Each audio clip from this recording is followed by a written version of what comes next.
I'd just returned from a short holiday in Cornwall.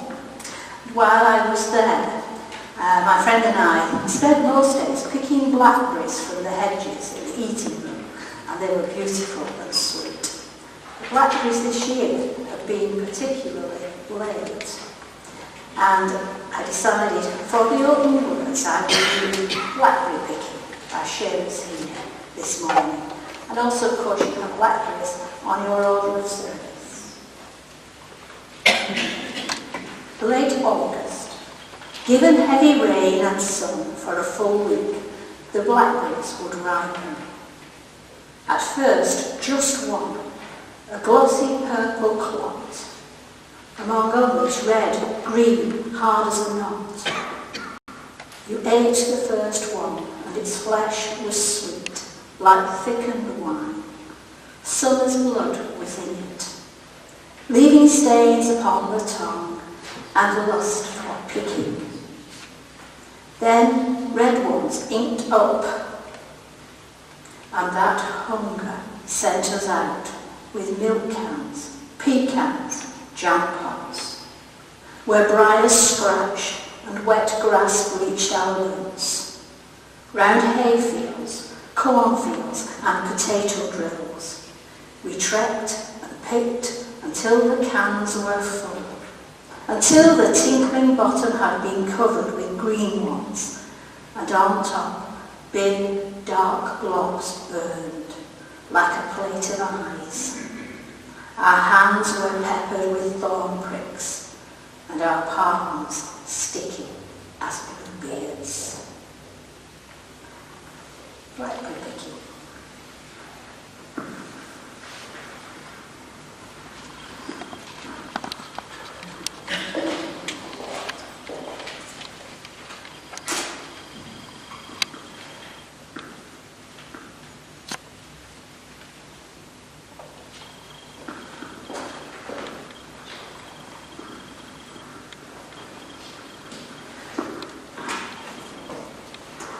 Welcome to our Harvest Festival celebration today. Before we sing our first hymn, I'm going to ask the children if they'd like to bring their baskets of flowers to the front and put them on the step.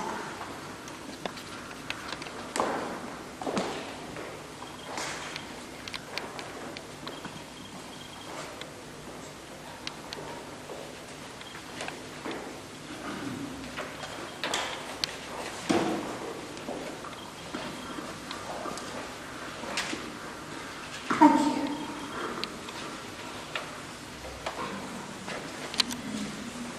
And now shall we sing our first hymn. Come ye thankful people come, raise the song of harvest home. The first hymn.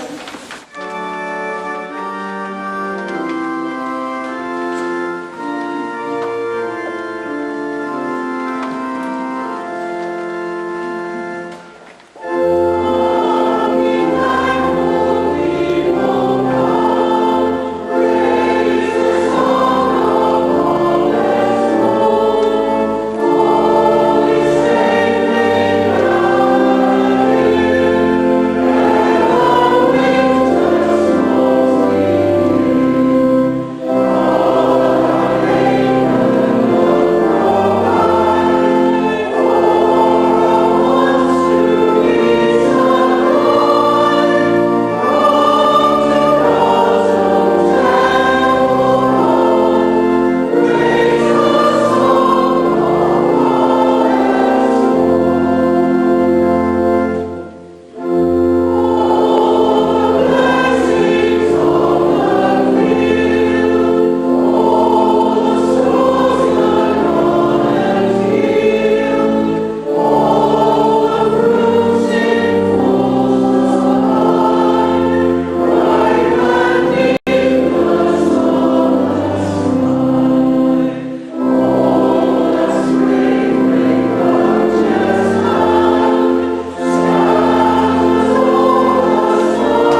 to Autumn by John Keats.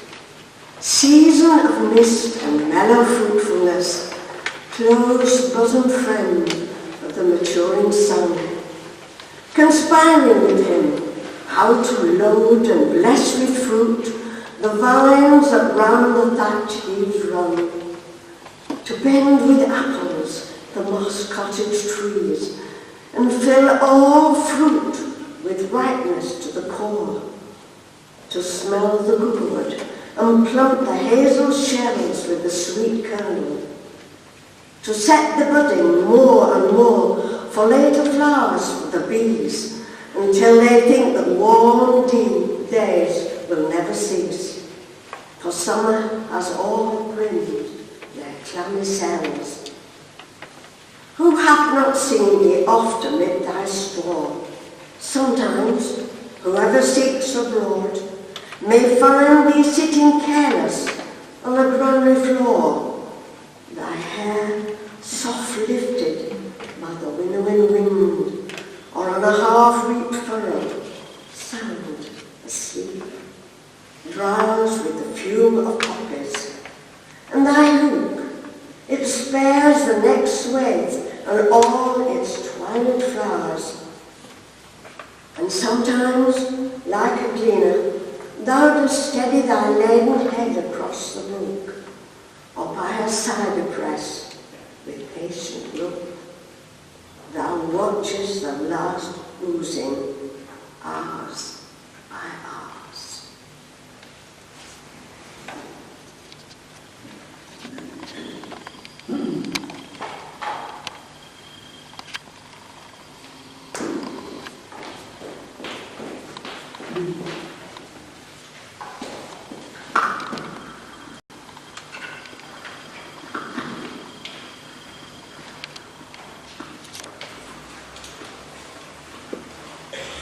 Let us join in prayer.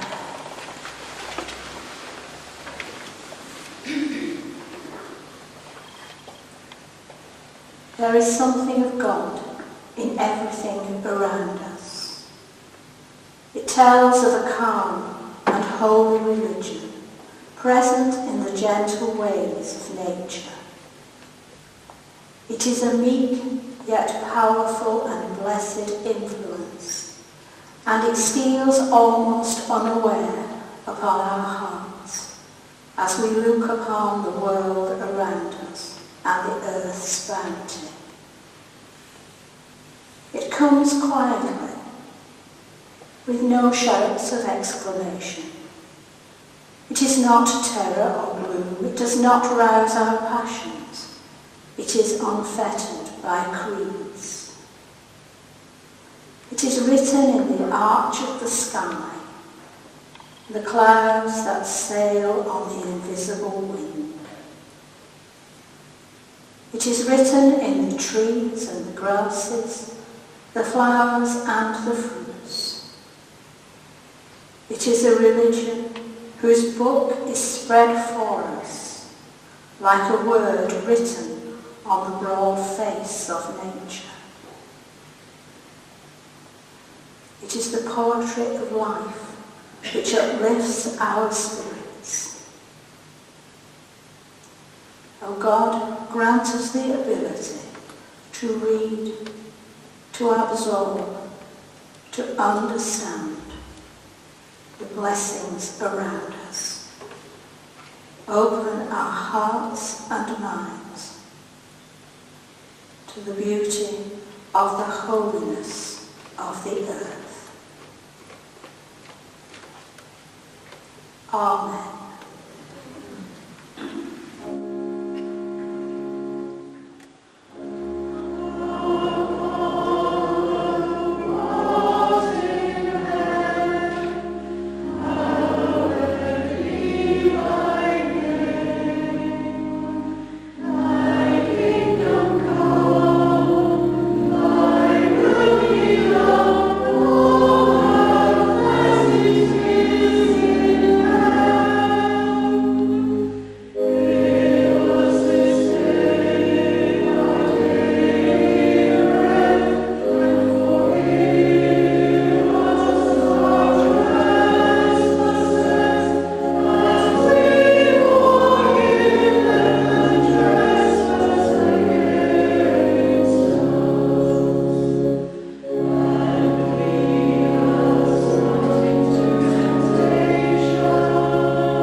Thank you very much for your lovely flowers. Aren't they pretty? And all the things over there, can you see all the vegetables? Yeah. Some grapes, in case you're ill. We've got lots of grapes in case you're ill. And bananas, pears and apples and oranges. What do you think we'll do with all those vegetables? Eat them. What shall we make out of them? We might make some soup, do you think? Salad. A fruit salad. Oh, that would be nice, wouldn't it? With all the fruit. Make a big fruit salad. Yeah, that would be good, wouldn't it? And they're very good for you, aren't they? Do you all eat your vegetables? Yeah. Do you like vegetables? Very good. Do you eat fruit as well? Very good. Do you eat your vegetables? Do you eat your fruit as well? Oh, very good. Very good.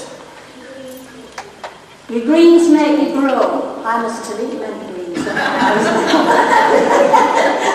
I must have missed out on the greens. I have to wear high heels, haven't I? Shall I tell you a story? This is a story about 3 friends, and all 3 of them were farmers, and they all farmed land that joined onto each other. So they used to see each other a lot, and they used to shout hello, and good friends. Now, one of the farmers, Mo, was actually a Muslim, and he didn't come to church like we do on Sunday morning. He went to church on Friday, and he went to a mosque. And another friend was Jewish, and he was called Jacob. And Jacob didn't come to church on Sunday like we do. He went to a place called a synagogue, and he used to go to church on Saturdays. And the third farmer was a Unitarian. He didn't come to this church, but he came to a church like this every Sunday, just like you do, to a service like we have here every Sunday. So every Friday, Mo would go to the synagogue to church, and every Saturday Mo would go to the mosque to church every Friday, and every Saturday Jacob would go to the synagogue, and every Sunday Albert, the Unitarian, would come to a church like this one. Now it was very, very late in the year, and it was ploughing time, and they were all getting ready to plough their fields, ready. Are you counting them up for me, Freddie?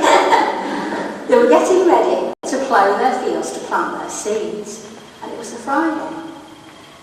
So Jacob and Albert were ploughing their fields, but Mo had gone to church, hadn't he?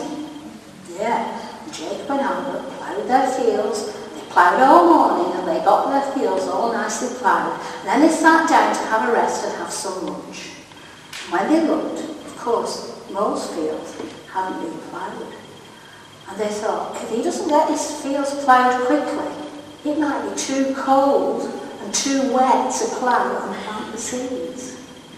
So they said, I know, we've got some spare time. We'll plough Mo's fields. So they took the ploughs across into Mo's fields, and they ploughed like that as fast as they could. And they got more ploughed. And when Mo came back from his church, he looked at his fields, and they were all ploughed, and he went, it must be a miracle. All my fields are ploughed. And he thought it was wonderful. And he thought it was because he'd been to church.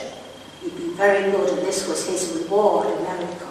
Now, many months later, when they'd all planted their seeds and it had all grown, and the corn was really high, and it was ready for cutting, and it was a Saturday, and Mo and Albert were cutting their fields and cutting the corn. But Jacob was at the synagogue because he'd gone to church because it was Saturday. So Albert and Mo cut all their fields, cut the corn, and they were very tired, and they sat down, and they had a rest, and they had something to eat, and they looked across. And of course, Jacob's corn was all still in the fields, not cut. And they said, let's cut a bit of this corn for him. Because if it rains, he won't be able to cut it and it will be spoiled. So let's cut as much as we can. So they took the harvesters and they went into his field and they cut his corn. And they managed to get it all done, the whole lot cut. And Jacob came back from the synagogue and he looked at his fields and he went, wow, a miracle! Because I went to the synagogue, God has performed a miracle and all my corn is cut. Now, the following day was Sunday, wasn't it? And the Unitarian went to church and came home. Albert went to church, yes, and came home, and the corn was sitting in the fields. The following Sunday was a beautiful sunny day. And Albert went to church again, to the Unitarian church, and Mo and Jacob started to gather in the corn and thresh it, because it looked a bit like there were some dark clouds coming over. And they threshed the corn, they got it all finished, and they looked, and Albert's corn was still lying in the field. And they thought, it's going to rain any time. I know, we'll get as much as we can in. And so they did. They started to gather Albert, and they gathered almost all of it. There was just a little bit left. And they had to give up because it had started to rain. And they went back to their farms, and Albert came home from church, and he thought, my corn's all going to be ruined, it's all going to be wet. And he went and he stood at the end of his fields. And of course all his corn had been brought in. And he thought, wow, a miracle! But it wasn't a miracle, was it? It was all because they were friends and they helped one another, didn't they? And so they all got their harvest home.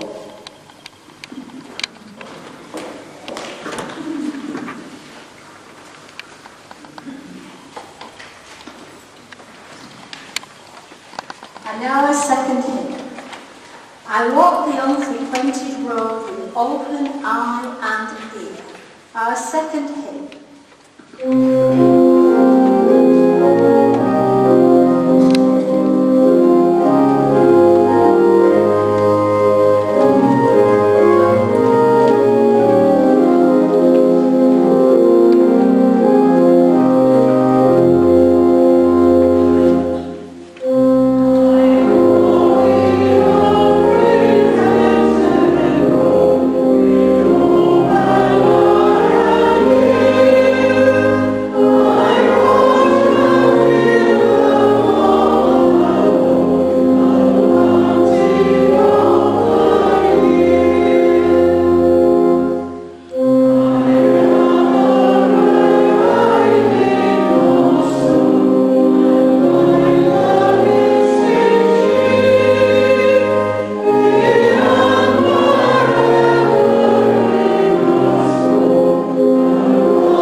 The man next door and I look upon one another with suspicion. He's a raker and shoveler. and as I see it, a troubler of the natural ways of the earth. He thinks of me in simpler terms, lazy. So every week during autumn, he's out there raking little leaves into piles. And every time it snows, he's out there tormenting the white stuff with his shovel. Once he even managed to shovel a heavy frost. "Can't let old Mother Nature get ahead of you," says he. So I tell him, he hasn't the sense God gave a stump. In a kind of careful way. Leaves have been falling down for thousands and thousands of years, I tell him. The earth did pretty well before rakes and people. Old Mother Nature put the leaves where she wanted them, and they made more earth. We need more earth, I tell him. We're running out of it. Snow is God's way of telling people to slow down and rest and stay in bed for a day. And besides, snow mixes with leaves to form more earth, I tell him. His yard does look neat, I must admit. Neatness is what's important. He is a good neighbour, even if he is a raker and shoveler. Still, my yard has an oriental carpet, red and yellow and green and brown, and he doesn't.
joy of the countryside in autumn, from an article by Tobias Jones. For those of us who live in the midst of nature, autumn is the most mellow and moving of all seasons. The light is more nuanced, softer somehow. The uniform green of our woodland has become a collage of russet and copper. The fringes of the magnificent beech tree in the clearing go a little more yellow each day, and the Virginia creepers blush red. The leaves of the ash tree are the aristocrats of the woodland, arriving late and leaving early. As their pinnate leaves crisp brown and fall, all that's left are the darkening bunches of keys of so many seeds. The kitchen smells of vinegar as we begin preserving everything we can get us through the winter. Tomatoes, courgettes, cucumbers, nasturtium capers, chucking in the green tomatoes to make jars of chutney. We extract honey from the hives, not much, but enough for our needs. We've just picked the fruit, tree climbing for the plums, and we were about to do weird things with medlars and quinces and hazelnuts.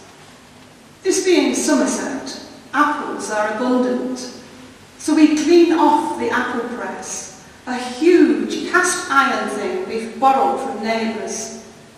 We'll halve the apples and mush them through a toothy chute in the muslin-lined press. Then, turning the handle above the barrel, juice gushes out towards the spout. We greedily put a goblet beneath the flow and make appreciative noises. The juice is so clean and crisp, it tastes like pure health.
Before the harvest home dinner, everybody prepared themselves for an enormous feast, some to the extent of going without breakfast, that their appetite might not be impaired.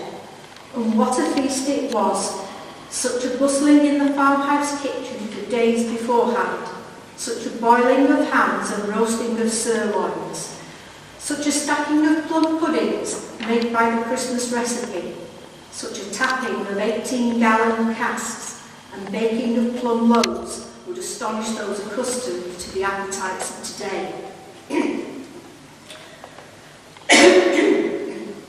By noon, the whole parish was assembled, the workers and their wives and children, for the feast and a sprinkling of the better-to-do help with the serving. Long tables were laid out of doors in the shade of the barn, and soon after 12 the cottagers sat down to good cheer, with the farmer carving at the principal table, and his wife with her tea urn at another. The daughters of the house and their friends circling the tables with vegetable dishes and jugs of beer, and the grandchildren in their stiff white frocks, dashing hither and thither to see that everybody had what they required. As a background, there was a rick yard with its yellow stacks, and over all the mellow sunshine of late summer. Passers-by on the roads stopped their gigs and high dog carts to wave greetings and shout congratulations on the weather. If a tramp looked wistfully in, he was beckoned to a seat on the straw beneath the rick, and a full plate was placed on his knees. It was a picture of plenty and goodwill.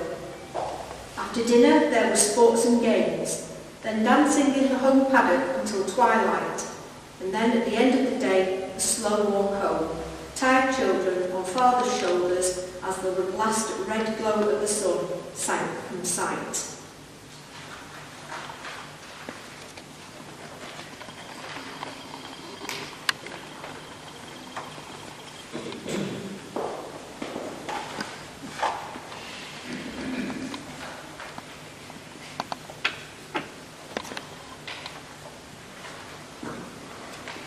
Let us once again join in prayer.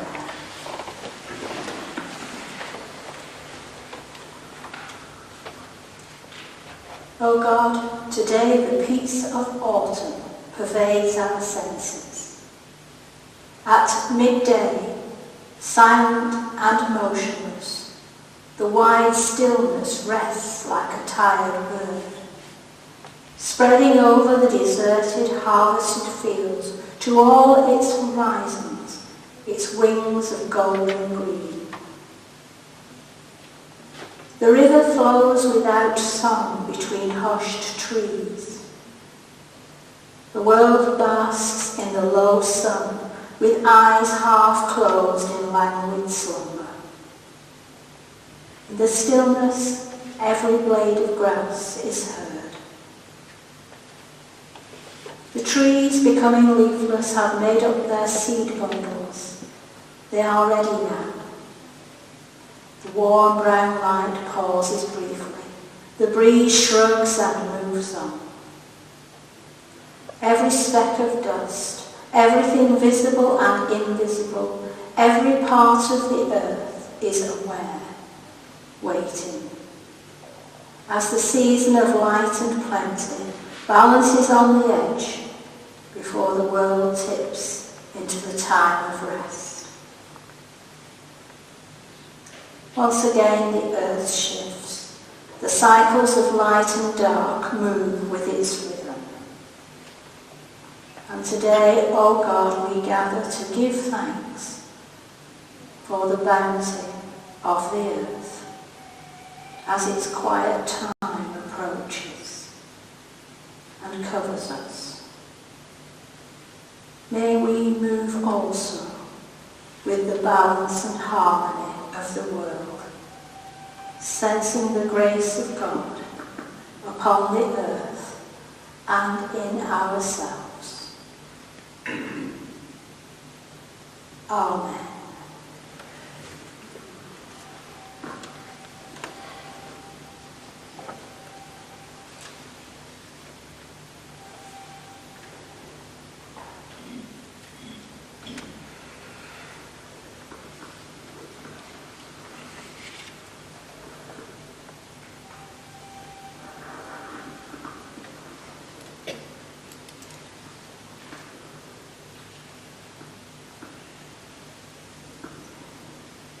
And now our final reading for this morning, which is Harvest by Maureen Lee.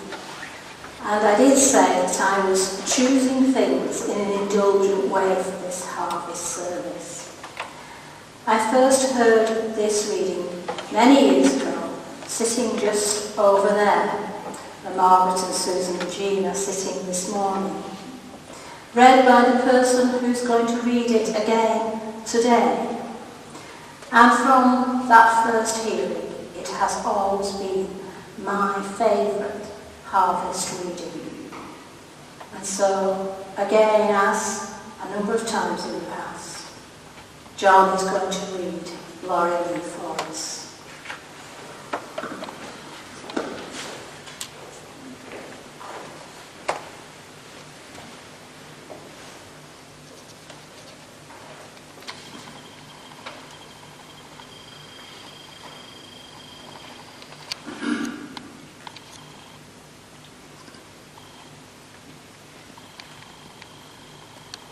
Seats in the choir, we watched the year turn. Christmas, Easter and Whitsun, Rogation Sunday and prayers for rain. The church followed the plough very close. Harvest Festival perhaps was the one we liked best, the one that came nearest home. Then how heavily and abundantly was our small church loaded. The cream of the valley was used to decorate it. Everyone brought of his best, from field and garden, and to enter the church on harvest morning was like crawling head first into a horn of plenty, a bursting granary, a vegetable stall, a grotto of bright flowers. The normally bare walls sprouted leaves and fruits. The altar great stooks of wheat. Ornamental loaves as big as cartwheels stood parked by the communion rails. Bunches of grapes from the squire's own vines hung blue from the lips of the pulpit. Gigantic and useless marrows abounded. Leeks and onions festooned the pews. There were eggs and butter on the lectern shelves. The windows were heaped with apples, and the fat, round pillars which divided the church were skirted with oats and barley. And almost everyone in the congregation had some hand in these things. Square-rumped farmers and ploughmen in chokers, old gardeners and poultry keepers, they nodded and pointed and prodded each other to draw attention to what they had brought. The church was older than its one foundation. It was as old as man's life on earth. For the seed of these fruits and the seed of these men still came from the same one bowl, confined to this valley, and renewing itself here, it went back to the days of the Ice Age. Pride, placation, and the continuity of growth were what we had come to praise. And even where we sang, "All is safely gathered in," knowing full well that some of Farmer Luskey's oats still lay rotting in the fields, the discrepancy didn't seem important. I remember one particular harvest festival which perfectly summed up this feeling. I wasn't old enough then to be in the choir, and I was sitting beside Brother Tony, who was 3. It was his first harvest festival, but he'd heard much about it and his expectations were huge. The choir with banners, was fidgeting in the doorway, ready to start its procession. And Tony gazed with glittering eyes around him, sniffing the juicy splendours. And then, in a moment of silence just before the organ crashed into the first hymn, he asked very loudly, "Is there going to be drums?" It was a natural question, innocent and true. For not drums, nor cymbals, nor trumpets of brass would have seemed out of place at Harvest Festival. From Cider with Rosie by Laurie Lee.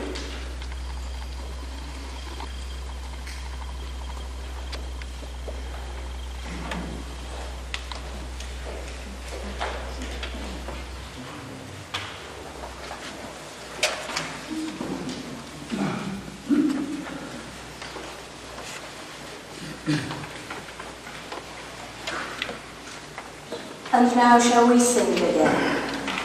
The God of hardest praise, in loud thanksgiving raise, the third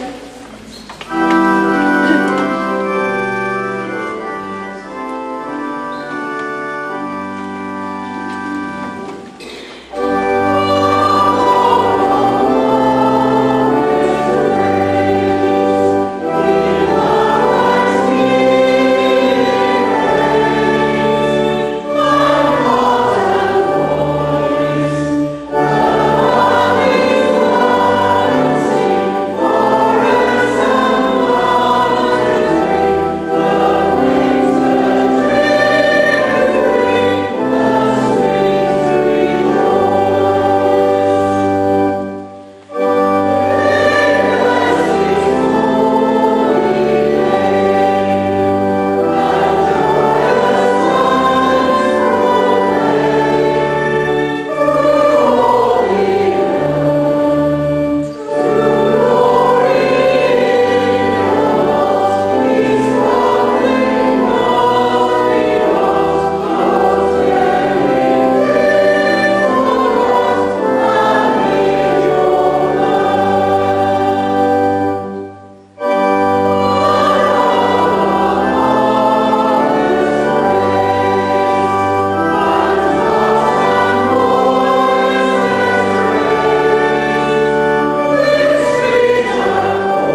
These are the notices.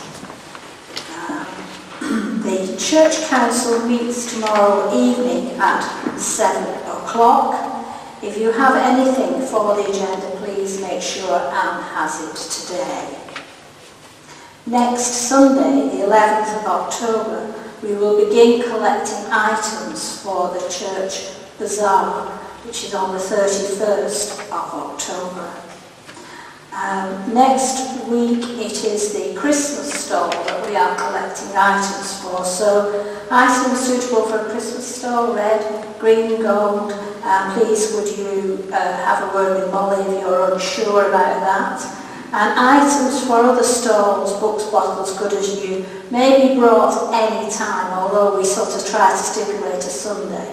And there will be boxes under the stairs. If you put your items in those boxes, and please mark which stall they are for if they're not for that week's stall, if you follow me.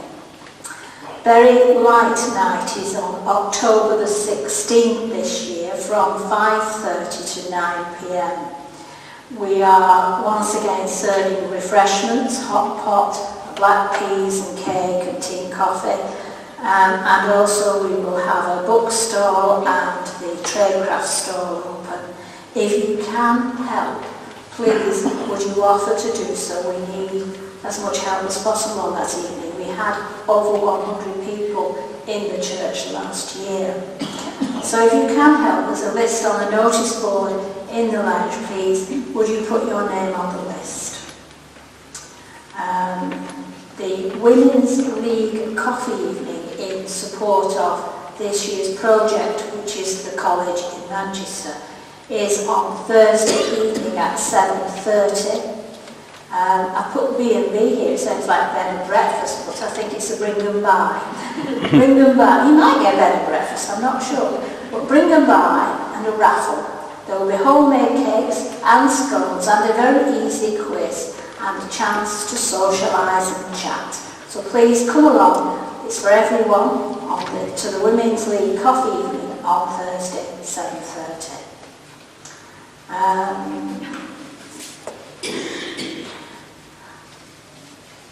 The people at Padiham are organising a trip to Ancient Chapel Toxteth in Liverpool and the Albert Dock. And this is on Sunday, October 18th, leaving Padiham at 10 a.m. Details are on the notice board and on handbills in the lounge. And members from this congregation are invited if you would like to go. The distribution of the harvest gifts will take place tomorrow. So if anybody can deliver any harvest produce, could you please be at the church about 11:30 tomorrow morning? It will only involve a couple of stops in the car just to drop some harvest off with people. So if you can help with that, we would be very grateful indeed. The Women's League Manchester District are having a meeting on the 10th of October, which is next Saturday, at Stand Church. 2 o'clock the service, and then afternoon tea. And again, there'll be a bring them by stall. And would you please give your names to Susan Holt if you will be going to that.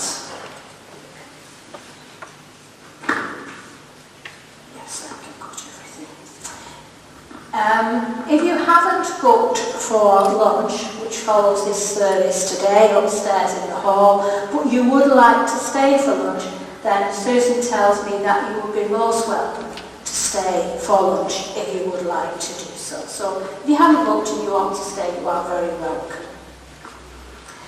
I'd like at this point to say a very big thank you to Molly and to Rini for decorating the church for us. We've just heard John read that wonderful Laurie Lee reading about the church being decorated at Harvest. I think we are so lucky to have people who are willing to give up so much time to do this. The church looks beautiful and the entrance hall just gorgeous. It just is really beautiful. Thank you very much, Molly. Thank you very much, Rini. Could we show our appreciation?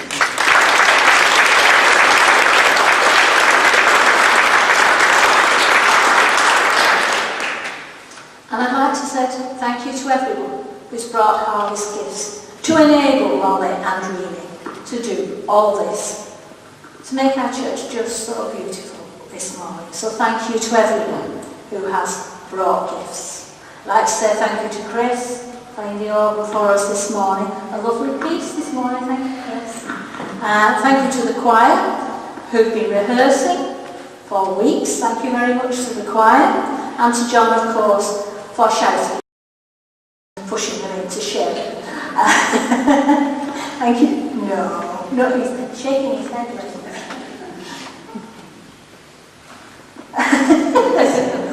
Thank you to John also for finding music and playing for the choir. And of course, thank you very much to our readers this morning. Each harvest service since and before I came, we always present the cheque for the year's charity to that charity. This year, the charity was slightly different. It was decided that we would support financially and with our presence the beginnings of a prostate cancer support group here at the church. We would initiate a cancer support group here. It has involved more than the usual work, more than just fundraising events. It has involved members of the charity committee coming and opening the church and being here and helping to begin to get the group off the ground. So it has been a big commitment. So thank you to the members of the charity committee who have given so much over this year. But not only that, they have raised a phenomenal sum of money. They have raised £1,250. This money has been used partly to publicise the group since it began. The first meeting was in March. And now the rest of the money will be handed over to the prostate cancer support group for their ongoing running costs. They will from today run themselves. They will be an independent group. And we wish them all the best. We hope they will go from strength to strength. We hope our early support and our raising of this money will help them to move forward positively, and that this will be their home and a place that they feel comfortable and happy coming and meeting in. I'm going to ask Howard if he will come forward to receive the cheque. Howard is now chair of that group, so although we say we have now handed it over, we are very thankful that not only is the group going to meet here, but some of our members are still going to be part of that group. So I'd like to invite Howard to come forward to receive the cheque. I'd like Barbara to come forward and present the cheque to her. You haven't got one? Nobody's given you anything? With no cheque? No. Never mind, Barbara.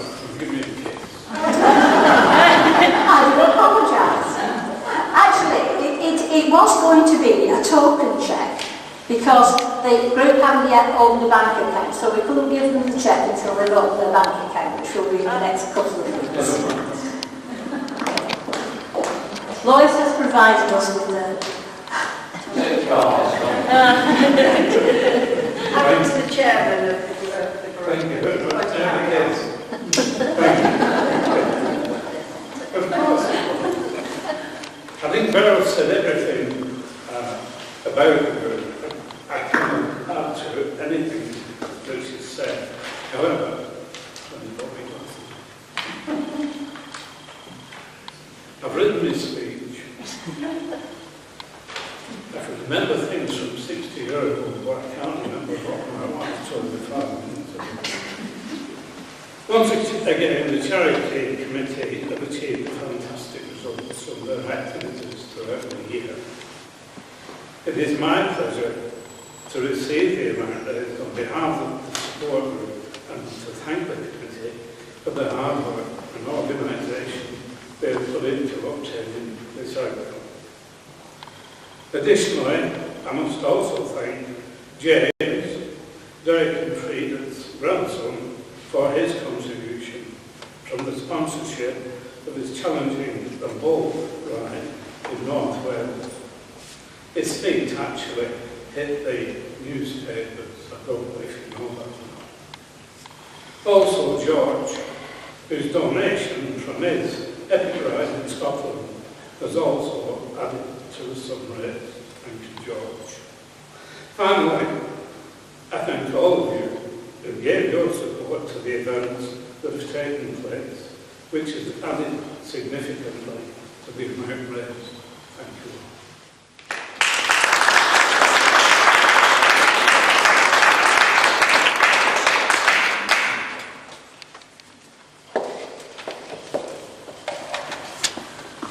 Howard has mentioned George and James, who both did significant bike rides and raised a substantial amount of money towards his total of £1,250.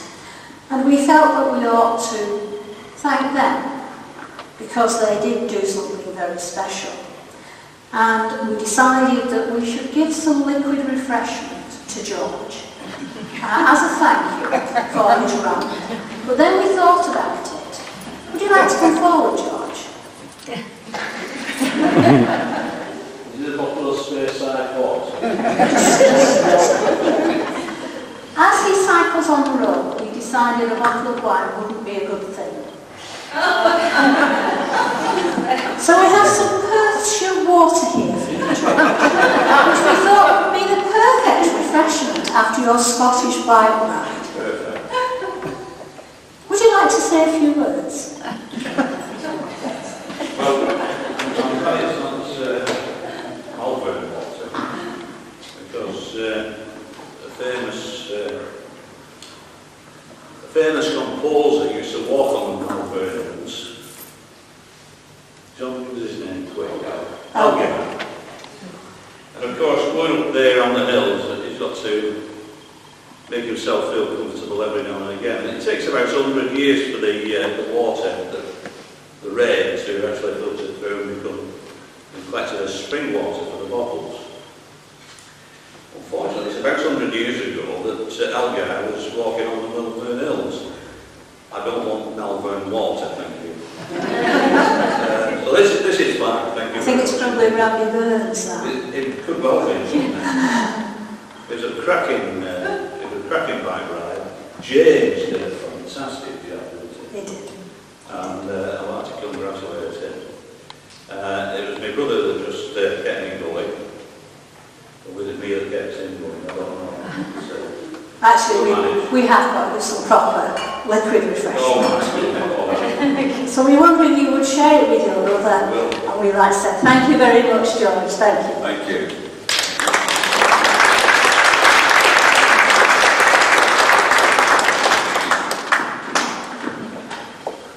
We also have a similar present for James, who isn't here this morning, but we'll see if he gets his present as well.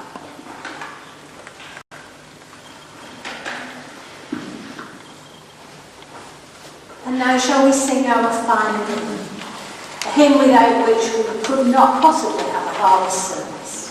We plough the fields and scatter the good seed on the land, the final hymn.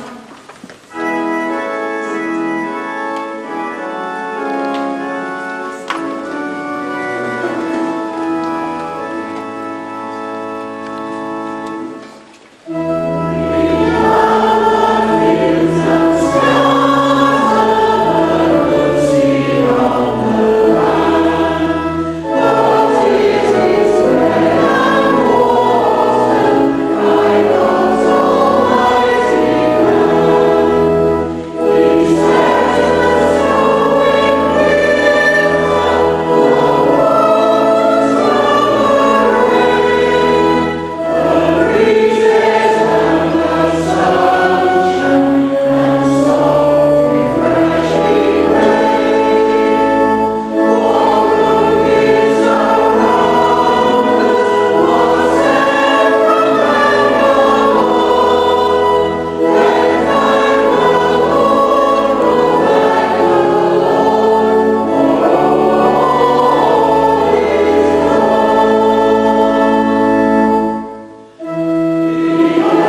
And when the dark comes and the cold, may we remember how today we stand in glory, how we walk in bounty, heaped upon earth's dark carpet, how we move knee-deep in abundance, flung against night's winter curtain. O God, we are thankful for its golden coming and for the blessing of this time of plenty. Amen.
What were you saying before, wasn't it? something about having a photograph. Now. It's just now, yeah. Before I go upstairs and put my pinny on. Oh, sorry. Sorry about that. Yeah. It's all right. That was the idea. Thank you.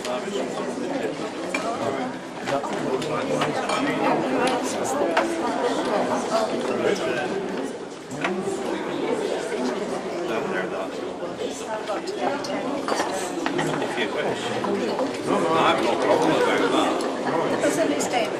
Well done with your imaginary chat. So do I. I'll try not to do that. Let's shut that off.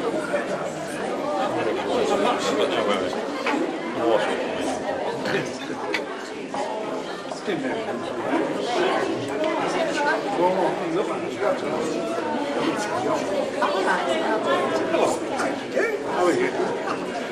Good. Good.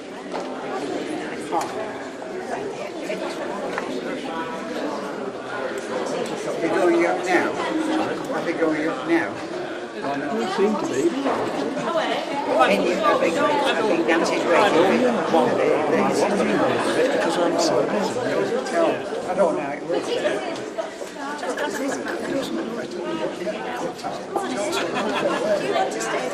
All right. Okay. That's a surprise package.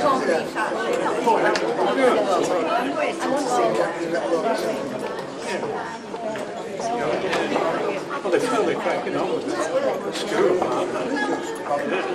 Doing well there, is that? Yeah, still up to Good morning, Beryl. Are you talking close? No, I'm not. Are you not bringing himself as well? Bringing himself? Anyway. Is it where he's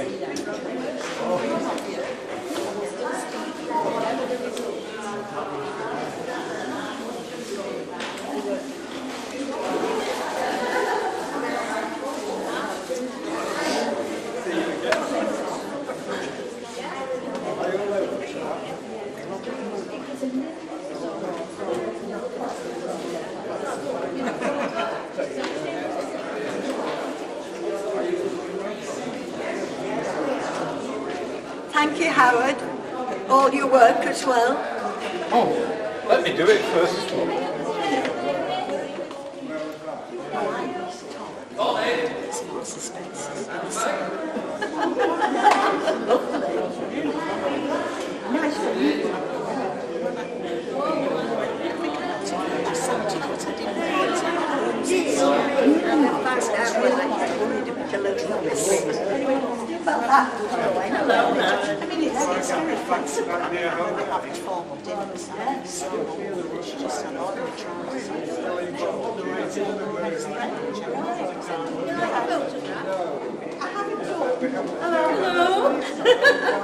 How are you, Connie? All right? I'm all right. I'm all right in my book. I've got terrible throat. Oh, have you? That's why I think oh, it can do that, can't it? Oh, yes. Are you going on right away? Are you meeting him there? Yes. Yeah, we are. We left all your papers neat and tidy. Yes, we are. That went on. Sorry about it. Nice to see you.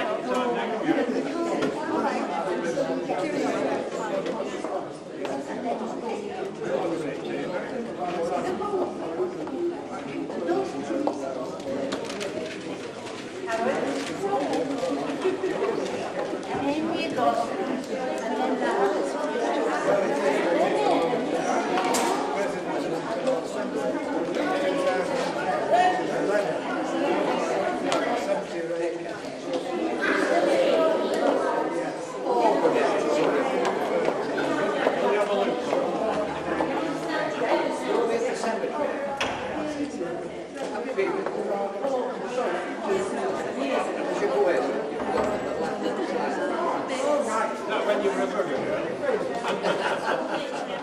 got the bag. You'll have to have the throttle on there to catch the other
You did very well, considering you were with the beginner. But